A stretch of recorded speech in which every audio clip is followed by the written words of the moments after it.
Hey everybody, it's Steve with Sky194, and appreciate you taking the time out of your day to come visit and check out my video. And we're here at Monza, and we're in the Audi EVO GT3 car. Love this livery, the Gulf livery. I had a request to do a setup here at Monza for the Audi. So the one I had was kind of old, actually, to be honest. So I picked up, I picked up about a half a second, maybe a teeny bit more for my fast lap, but still, basically, I was running faster than my fast lap before consistently, so that's good.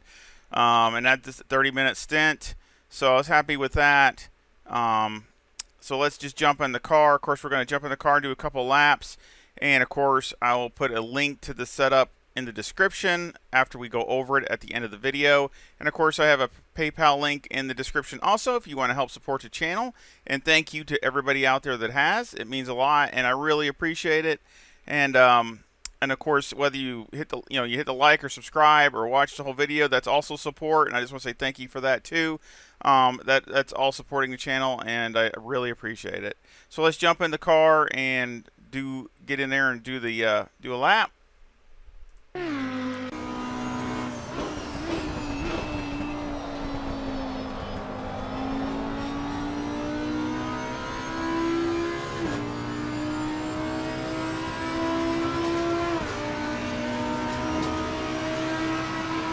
Speed-wise, it's not real bad. It's only like a mile an hour off the Huracan, I think. So that's not too bad. Maybe a little more than a mile an hour, but right around that.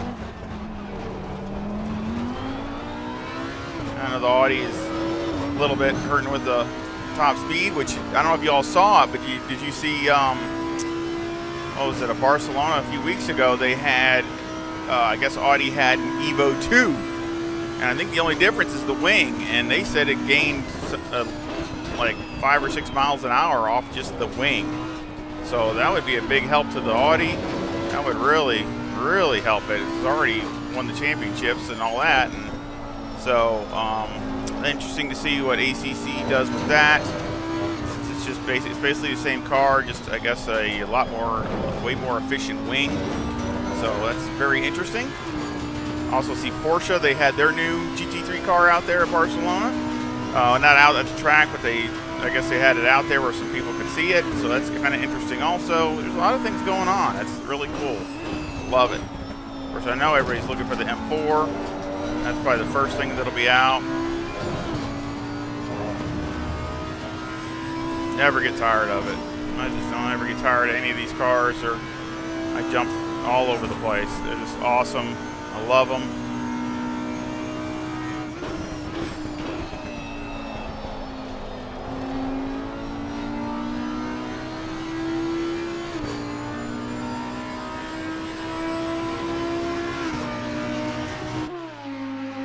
Of course, this is the fast lap.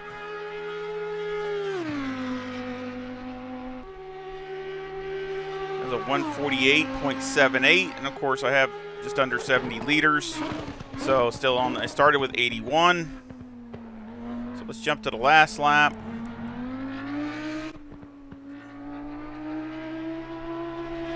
And it started to understeer a little bit there.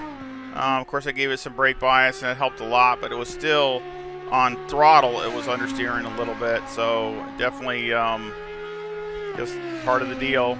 I'm not able to put more aggressive as far as the setup, towards the top speed too much. Well, let's go back. I didn't want to. That was my fault. See, 169 was the speed there again, so that's good. Every lap that I came through here, I was on my Delta, pretty much. So I'm really happy with that. I mean, pretty much it was like that all the way to the Lesmos. So I think that's really good as far as being consistent. Then of course you make mistakes, or you slip a little bit, or you miss the line and you lose a little there, here or there. But pretty much up to this point, I'm pretty much on my Delta 95% of the time, all the way through the whole 30 minutes.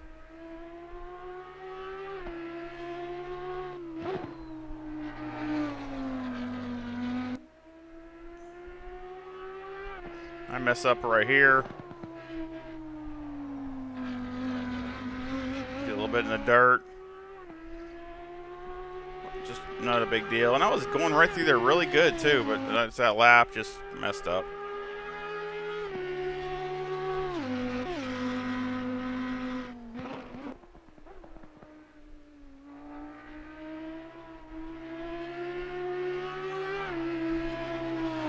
Can run over the normal curbs, you know, not too aggressively, but yeah, I mean, with normal, no problem.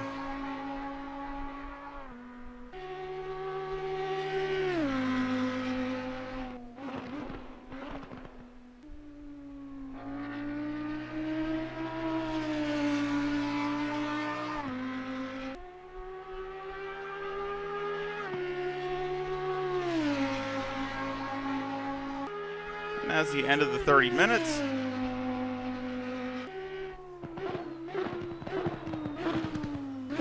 Oh, love that sound. I could listen to that all day. That was a 149.35, so that's about 6/10 off of my fast lap, which is not that bad. I mean, it's doable. And of course, also considering, you know, of course, the temperature is always mid-20s with low wind, but, you know, there's no drafting. So obviously, you know, if you had somebody to draft with, you could easily be running, you know, mid to lower 48s with not a problem. You know, that's not an issue at all. So, you know, doing this all by yourself with no draft definitely makes a huge difference here at Monza. So let's jump to the timetables.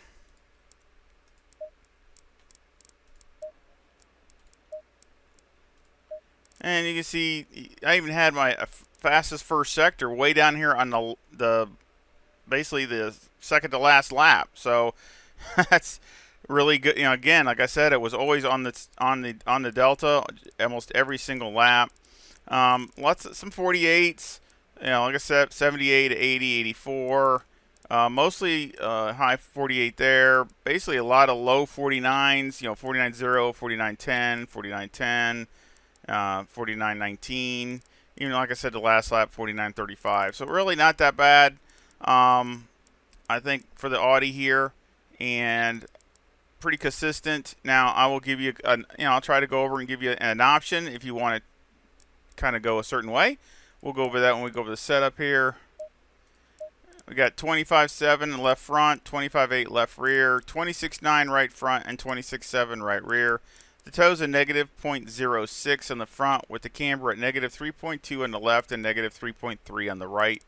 Caster's 13.1.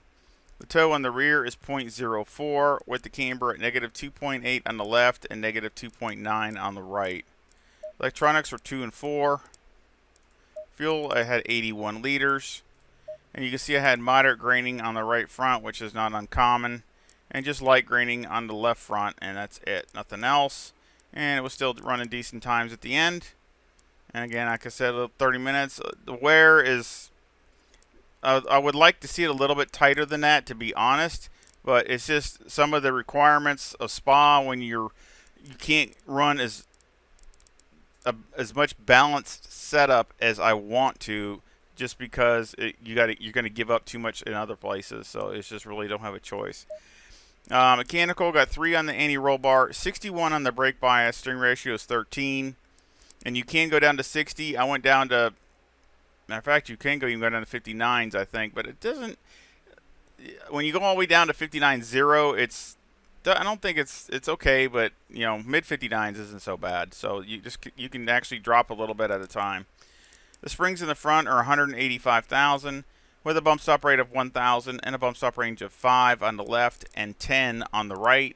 And the springs on the rear are 163,000 with a bump stop rate of 600 on the left and 500 on the right, with a 15 bump stop range on the left and a 30 bump stop range on the right.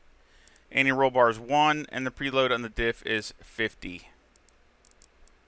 And I did try 60 and that didn't work. Made it worse. The shocks are 19, 12, 25, and 23 on the front, and 17, 13, 22, and 23 on the rear. Aero got 57 in the front and 59 in the rear, with a 3 rear wing and a 3 and a 3 and a brake ducts. And the front aero variation is a negative 1.6. Now, either for qualifying or if you think you'd like it better, I would go down. You can also go down to 57. Basically, make these the same 57, and drop the wing down to 2. That'll give you a negative zero point .3 front arrow variation. And basically, I was running basically the same times, so with the same fuel load. So I liked, you know, it was okay, but the thing was I didn't like it later on.